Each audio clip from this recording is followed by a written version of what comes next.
अस्सलामुअलैकुम, क्या हाल है आप सबके। होप सो आप लोग खैरियत से होंगे। आज मैं आप लोगों के लिए लेकर आई हूँ प्रेजेंट इंडेफिनिट के प्रैक्टिस सेंटेंसेस, जिसमें आपको मैं और सारी चीज़ें जो है वो क्लियर करने वाली हूँ कि कौन से सेंटेंसेस में कौन से सब्जेक्ट के साथ आपने क्या यूज़ करना है।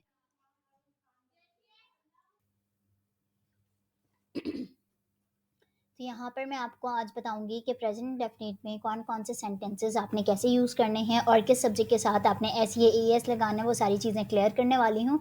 तो चलें स्टार्ट करते हैं आज की वीडियो को। बिस्मिल्लाहिर्रहमानिर्रहीम। तो यहाँ पर सबसे पहले एक सेंटेंस मैंने लिया है, असलम स्कूल जाता है। असलम जो है वो सिंगुलर है, ये एक सिंगल नाम है। वो स्कूल जाता है, असलम स्कूल जाता है। ठीक है, तो सबसे पहले अफर्मेटिव में आप इस तरह से बनाएंगे। सबसे पहले आपका आ जाएगा सब्जेक्ट। सब्जेक्ट यहाँ पर क्या है, असलम, क्योंकि ये काम करने वाला है। ठीक है, और परफॉर्मर है तो इसे कहेंगे सब्जेक्ट। और यहाँ पर वर्ब क्या है, जाना।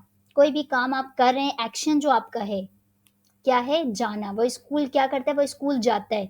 जो जा रहा है वो स्कूल है। ठीक है, और यहाँ पर ऑब्जेक्ट आपका है स्कूल। किस जगह जा रहा है, स्कूल, स्कूल जा रहा है। तो ये आपके हो गए सेंटेंसेस का पहला पार्ट। ठीक है, तो यहाँ पर इस तरह से आप बनाएंगे असलम, उसके बाद वर्ब की फर्स्ट फॉर्म यूज करते हैं। तो जाने की इंग्लिश होती है गो। अब गो के साथ आपने क्या लगाना है, ई एस, क्योंकि यहाँ पर असलम क्या है, सिंगुलर पर्सन है। ठीक है, उसके बाद असलम गोज टू स्कूल हो जाएगा। जब इसका नेगेटिव बनाएंगे तो यहाँ पर आप क्या करेंगे, यहाँ पर असलम के साथ लगाएंगे डज, क्योंकि यहाँ पे गोज के साथ क्या लगा हुआ है, ई एस लगाया है आपने। जब आप वर्ब के साथ ई एस लगाएंगे तो यहाँ पर जो एडिशनल वर्ब यूज किया जा रहा है नेगेटिव बनाने के लिए, तो वहां पर आपने क्या लगाना है, ई एस का इजाफा इस तरफ करना है। और जो वर्ब की फर्स्ट फॉर्म होगी वो सिंगुलर हो जाएगी, उसके बाद उसमें एस या ई एस का आपने इजाफा नहीं करना है। तो ये सेंटेंस कुछ इस तरह का हो जाता है, असलम डज नॉट, फिर आएगा वर्ब की फर्स्ट फॉर्म गो टू, और फिर क्या आएगा आपका ऑब्जेक्ट। ऑब्जेक्ट क्या है, स्कूल। तो Aslam does not go to school, यह आपका हो गया नेगेटिव। इंट्रोगेटिव में आप क्या करते हैं, सबसे पहले जो है वो डज और डू जो है वो आपका पहले आ जाता है, फिर उसके बाद जो है फिर सब्जेक्ट आते हैं, फिर वर्ब की फर्स्ट फॉर्म, फिर ऑब्जेक्ट। तो यहाँ पर डज आपने पहले लगा देना है। ठीक है, उसके बाद आपका सब्जेक्ट है असलम, फिर वर्ब की फर्स्ट फॉर्म क्या है यहाँ पर, गो टू स्कूल, और लास्ट में क्वेश्चन मार्क, क्योंकि आप ये एक सवाल कर रहे हैं कि क्या असलम स्कूल जाता है, तो ये इस तरह से आपने बनाना है। उसके बाद आ जाता है आपका इंट्रो नेगेटिव। यहाँ पे does Aslam not go to school, क्या असलम स्कूल नहीं जाता है। तो यहाँ पर इस तरह से आपने बनाना है। सबसे पहले एडिशनल वर्ब आ जाएगी, उसके बाद सब्जेक्ट आएगा, फिर उसके बाद आपने नॉट का इजाफा लगाना है, नॉट लगाना है, फिर उसके बाद go to school, does Aslam not go to school, फिर लास्ट में आपने लिखना है क्वेश्चन मार्क। इसी तरह से वो लजीज खाना पकाती है, शी कुक्स टेस्टी फूड। वो क्या है, लड़की है। यहाँ पे हम थर्ड पर्सन की बात करें, वो यहाँ पे मौजूद नहीं है, कोई भी आपकी कजन हो सकती है। तो इस तरह से क्या, वो खाना, वो लजीज खाना पकाती है। तो शी थर्ड पर्सन है, इसके साथ आपने वर्ब में क्या लगाना है, एस। और टेस्टी फूड, लजीज खाने को क्या कहेंगे, टेस्टी फूड। यहाँ पे वो सब्जेक्ट है, पकाती जो है वो वर्ब है, और लजीज खाना आपका क्या हो जाएगा, ऑब्जेक्ट हो जाएगा। She कुक्स tasty food. इसी तरह से नेगेटिव में भी आप उसी तरह से करेंगे, she does not cook tasty food. यहाँ पे कुक्स, कुक के साथ एस लगाया है तो यहाँ पे डज लगेगा। इसी तरह से इंट्रोगेटिव में देखें आप, does she cook tasty food, क्या वो खाना लजीज पकाती है। इसी तरह से does not she cook tasty food. अब आगे चलते हैं और सेंटेंसेस देख लेते हैं। यहाँ पर तुम ग्राउंड में दौड़ते हो, यहाँ पर तुम आपका क्या हो गया है, सब्जेक्ट। दौड़ना क्या है, वर्ब। और कहाँ दौड़ रहा है बच्चा, या कोई भी आप जैसे कह रहे हैं, तो वो ग्राउंड में दौड़ रहे हैं। ठीक है, तो ग्राउंड आपका क्या हो गया, ऑब्जेक्ट। तुम की इंग्लिश क्या होती है, यू। दौड़ने की इंग्लिश होती है रन। और यहाँ पे तुम की बात हो रही है, ये है सेकंड पर्सन, ये सेकंड पर्सन यू कहलाता है। तो सेकंड पर्सन के साथ आप वर्ब में एस या ई एस का इजाफा नहीं करेंगे। तो यहाँ पर आ जाएगा you run in the ground. उसके बाद हो जाएगा you do not run in the ground. यहाँ पर आपने कोई एस या ई एस का इजाफा नहीं किया है अफर्मेटिव में, तो यहाँ नेगेटिव में आप डू लगाएंगे, you do not run in the ground. इसी तरह से इंट्रोगेटिव में डू आपने पहले लिखना है, एडिशनल वर्ब है ये अभी। उसके बाद यू सब्जेक्ट है आपका, रन आपका हो गया वर्ब की फर्स्ट फॉर्म, और इन द ग्राउंड आपका क्या है, ऑब्जेक्ट है। इसी तरह से do you not run in the ground, क्या तुम ग्राउंड में नहीं दौड़ते। तो इस तरह से इंट्रोनेगेटिव में भी सबसे पहले आपने एडिशनल वर्ब का इस्तेमाल करना है, जो मैंने आपको बताए हैं, वो है डू, यू, उसके बाद not, run in the ground.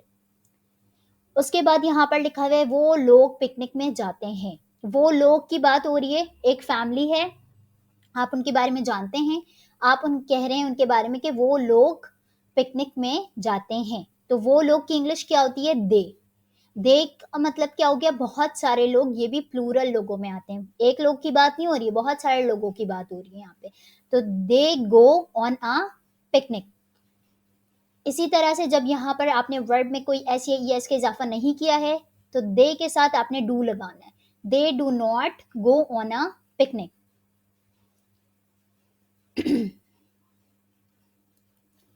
इसी तरह से do they go on a picnic, क्या वो लोग पिकनिक पे जाते हैं। Do they not go on a picnic, क्या वो लोग पिकनिक पे नहीं जाते। ये सेंटेंसेस होता है कंप्लीट। दे के साथ आपने हमेशा वर्ब में कोई ऐसी है इसके इजाफा नहीं करना है, और नेगेटिव और इंट्रोगेटिव और इंट्रोनेगेटिव बनाते वक्त आपने डू का यूज करना है। इसी तरह से राशिद एक आम खाता है, राशिद ईट्स अ मैंगो। एक आम, एक की इंग्लिश यहाँ पर हो गई है आ, ठीक है, आ का मतलब ही एक होता है। Rashid Yeats a mango, Rashid यहाँ पर सब्जेक्ट है, वो क्या करता है, खाता है, उसका एक्शन क्या है, खाना, तो ये ईट से, ठीक है, और क्या खाता है वो, आम, ये आपका हो गया object. Rashid Yeats a mango. इसी तरह से राशिद सिंगुलर था, मैंने यहाँ पर ईट्स लगाया है। और जब यहाँ पर मैं दो लोगों की बात करती, राशिद एंड असलम एक आम खाते हैं, तो यहाँ पर फिर मैं वर्ब के साथ एस नहीं लगाती, क्योंकि यहाँ पर प्लूरल नेम आ गए। लेकिन यहाँ पे राशिद का नाम सिंगुलर है, तो यहाँ पर आपने वर्ब में एस का इजाफा करना है। Rashid Yeats a mango, Rashid does not eat a mango, does Rashid eat a mango, does Rashid not eat a mango.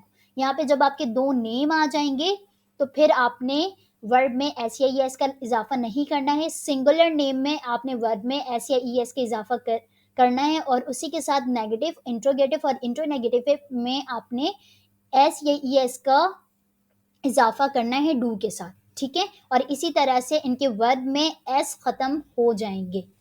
अब नेक्स्ट कर चलते हैं, वो क्रिकेट खेलता है।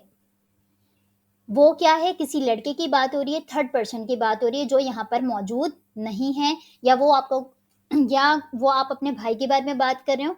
वो क्रिकेट खेलता है, वो को इंग्लिश में क्या बोलते हैं, ही आपका क्या हो गया, सब्जेक्ट, खेलना क्या हो गया, वर्ब, और क्या खेलता है, वो क्रिकेट खेलता है, ठीक है, ही। अब आपकी वर्ब की फर्स्ट फॉर्म आपने यूज करनी, खेलने की इंग्लिश क्या होती है, प्ले, प्ले के साथ क्या लगाया है, एस, क्योंकि यहाँ पर सब्जेक्ट में सिंगुलर की बात हो रही है। ही क्या है, सिंगुलर, यहाँ पर आपने एस लगा दिया, ही प्लेज क्रिकेट। फिर इसी तरह से नेगेटिव में आपने लिखा, he does not play cricket, does he play cricket, does he not play cricket.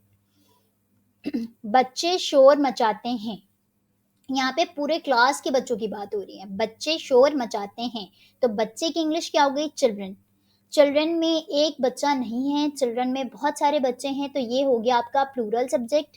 इसके साथ आपने वर्ब में एस या ई एस नहीं लगाना है, तो यहाँ पर सिंगल आ गया। वर्ब की first form make on noise, मचाने की इंग्लिश क्या होती है, मेक ऑन नॉइस, ठीक है। मेक, बच्चे क्या कर रहे हैं, मचा रहे हैं, कुछ काम कर रहे हैं, वो लोग कुछ बना रहे हैं, तो क्या कर रहे हैं ये लोग मेक अ नॉइस मतलब शोर मचा रहे हैं। इसी तरह से children do not make a noise, do यहाँ पर इस वजह से यूज हो रहा है क्योंकि एक चिल्ड्रन की बात नहीं हो रही है, बहुत सारे चिल्ड्रन की बात हो रही है, तो यहाँ पर आपने डू लगाना है। फिर इसी तरह से यहाँ पर भी आपने डू लगाना है, यहाँ पर भी आपने डू लगाना है। तो इस तरह से आपका आज का प्रैक्टिस सेंटेंसेस का जो सेशन था वो हो गया कंप्लीट।